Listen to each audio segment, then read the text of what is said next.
مختصر یہ کہ نکاح کا پیغام گیا، نکاح کا پیغام گیا. تو ذرا دیکھیے اب یہاں اللہ کہتا ہے وَوَجَدَكَ عَائِلًا فَأَغْنَىٰ، وَوَجَدَكَ عَائِلًا فَأَغْنَىٰ.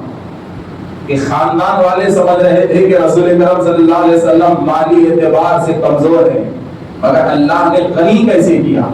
ذرا دیکھیے حضرات محترم، ذرا دیکھیے کہ نکاح ہوا. اب نکاح ہونے کے بعد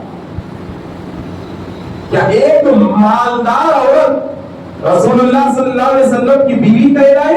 نہیں. حقیقت دیکھو، دلہا جا رہا ہے اور بارات میں کون ہے؟ حضرت ابو طالب ہیں، حضرت ابو بکر صدیق رضی اللہ تعالیٰ عنہ ہے، عمار بن یاسر رضی اللہ تعالیٰ عنہ ہے، اور دوسرے کئی رسول اللہ صلی اللہ علیہ وسلم کے جوانی کے دوست ہیں. یہ سارے کے سارے باراتی جا رہے ہیں. بی بی خدیجہ الکبریٰ کی گھر کی گلی کو سجا دیا گیا، گھر کی چوکھٹ آئی تو زمانے نے دیکھا کہ آج دلہے کا استقبال پھولوں کے ذریعے ہوتا ہے، مگر وہ دلہا محمد مصطفیٰ تھے، دلہا خدیجہ تھے، اور چوکھٹ عرب کی بہت بڑی رئیس خاتون کی چوکھٹ تھی. تو بی بی خدیجہ رسول اللہ کا استقبال کرتی ہے. تو کیسے استقبال کرتی ہے میرے دوستو، کیسے استقبال کرتی ہے؟ ذرا دیکھیے کہ معصوم بچیاں اور بی بی خدیجہ الکبریٰ کی باندیاں چوکھٹ پر لائن لگا کر ٹھہری ہوئی ہے، اور ان کے ہاتھ میں تشت ہے، اور وہ تشت خالی نہیں ہے. کسی تشت میں زمرد ہے، کسی تشت میں سونا ہے، کسی تشت میں چاندی ہے، کسی تشت میں ہیرے ہیں، کسی تشت میں جواہرات ہے. اور سب کو حکم دیا کہ جیسے ہی محمد بن عبداللہ میری چوکھٹ میں آئیں گے، یہ سارے ہیرے اور جواہرات ان کے اوپر سے نثار کر دینا، تاکہ دنیا کو معلوم ہو جائے کہ یہ خدیجہ کے مال کو دیکھ کے نکاح نہیں کر رہے ہیں، بلکہ خدیجہ اپنا مال ان پہ نثار کرنے کے لیے نکاح کر رہی ہے، اپنا مال ان پہ نثار کرنے کے لیے نکاح کر رہی ہے. تو نکاح سے پہلے اپنے قیمتی زیورات، اپنے ہیرے اور موتیاں اپنے گھر کی گلی میں رسول اللہ کے استقبال میں نثار کر کے بتا دیا کہ یا رسول اللہ، آپ کی عظمت اور آپ کی شان کے سامنے خدیجہ کی دولت کا کوئی مقام نہیں ہے، کوئی مقام نہیں ہے. اب دیکھیے میرے دوستو، نکاح ہوا. اب نکاح ہونے کے بعد باتیں تو ہوں گی نا.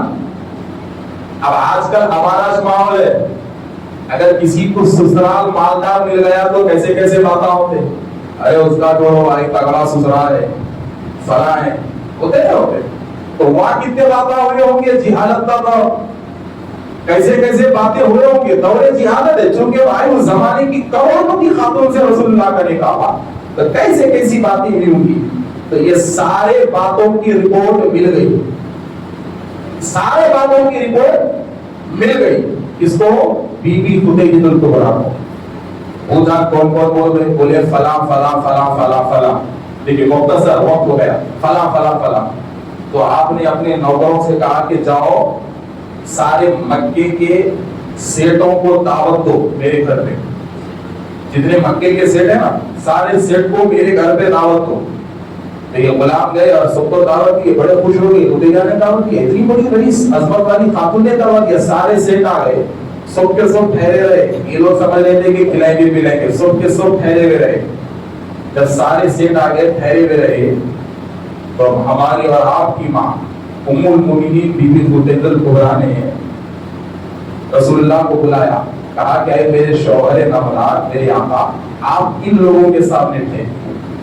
دیکھیے رسول اللہ ان کے سامنے ٹھہرے. اب یہ دونوں کے بیچ میں کیا ہے، دونوں کے بیچ میں کیا ہے. تو فوراً بی بی خدیجہ نے اپنے غلاموں کو حکم دیا کہ میری دولت کی پیٹیوں کو کھول دیا جائے، میری دولت کی پیٹیوں کو کھول دیا جائے. تو غلام حکم کی تعمیل میں لگ گئے، نوکر حکم کی تعمیل میں لگ گئے. سونا چاندی کا ڈگار، پیٹیاں کھولنا ڈالنا، کھولنا ڈالنا، کھولنا ڈالنا، کھولنا ڈالنا. اور رسول اللہ منظر کو دیکھ کے بی بی خدیجہ کو روک رہے ہیں کہ خدیجہ یہ کیا کر رہی ہو، رک جاؤ رک جاؤ. کہا آقا آپ ٹھہریے، آپ ٹھہریے، میں ان کو حقیقت بتانا چاہتی ہوں، آپ ٹھہریے. تو رسول اللہ ٹھہرے. تو روپیہ پیسہ سونا چاندی کی اتنی بڑی دیوار بن گئی، اتنی بڑی دیوار بن گئی کہ نہ ادھر والا ادھر نظر آتا نہ ادھر والا ادھر نظر آتا۔ ایک دوسرے کے آڑ میں جب دیوار بن گئی تو یہ مکے کے رئیس حیران ہو گئے، اتنی بڑی دولت اب کرے گی کیا؟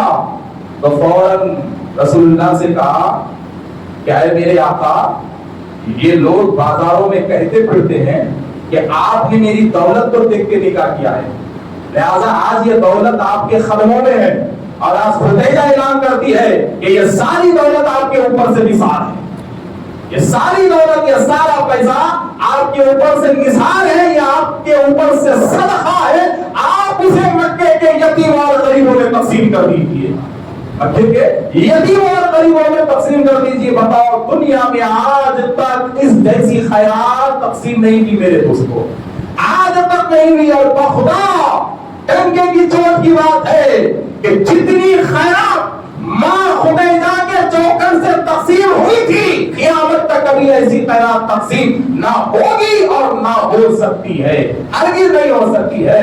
اور بھی ذرا دیکھیے کہ آخری بات، کون خدیجۃ الکبریٰ، کون خدیجۃ الکبریٰ؟ کہ وہ خدیجۃ الکبریٰ جن کے وصال کے 10 سال کے بعد بھی رسول اکرم صلی اللہ علیہ وسلم نے جدائی کے غم کو نہ بھولا، اور ام المؤمنین نے کہا کہ یا رسول اللہ، اب تک آپ کو وہ بوڑھی عورت یاد ہے، اب تک آپ کو وہ خدیجہ یاد ہے، اللہ نے آپ کو بیویاں عطا کی ہے، ہم آپ کا ساتھ دینے والے ہیں، ہم آپ کے غم میں شریک ہیں، ہم آپ کے قدم بہ قدم چلیں گے، ہم آپ کا ہر طرح کا ساتھ دیں گے، مگر آپ ہیں کہ ہر وقت غم خدیجہ میں ڈوبے ہوئے رہتے ہیں، آخر آپ خدیجہ کو کب بھولیں گے؟ تو میرے نبی نے کہا کہ اے لوگوں، تم نہیں جانتے خدیجہ کیا ہے، میرے نزدیک خدیجہ کا مقام اتنا بڑا ہے کہ آج تم لوگ میرے سامنے ہو، میری نبوت کو تسلیم کرتے ہو، مجھے مانتے ہو، مجھے نبی تسلیم کرتے ہو، مگر ایک دور ایسا تھا کہ جب سارے عرب نے مجھے جھٹلایا تو خدیجہ نے مجھے مانا، سارے عرب نے مجھے جھٹلایا تو خدیجہ نے مجھے مانا۔ ایک دور ایسا تھا کہ معاشی اعتبار سے سارے مکے میں میرے لیے دروازے بند کر دیے تو خدیجہ نے میرے لیے اپنے مال کے دروازوں کو کھول دیا، مال کے دروازوں کو کھول دیا۔ ایک دور ایسا تھا کہ سارا مکہ میرا دشمن بن چکا تھا، مگر خدیجہ میرے قدم بہ قدم تھی، اس لیے میں خدیجہ کے علاوہ کسی کی یاد کو اپنے دل میں نہیں جماتا۔ تو حضرات محترم، تو اب حضرات کہ میرے دوستو، کہ ہر وقت ہر لمحہ رسول اکرم صلی اللہ علیہ وسلم بی بی خدیجۃ الکبریٰ کو یاد کیا کرتے تھے۔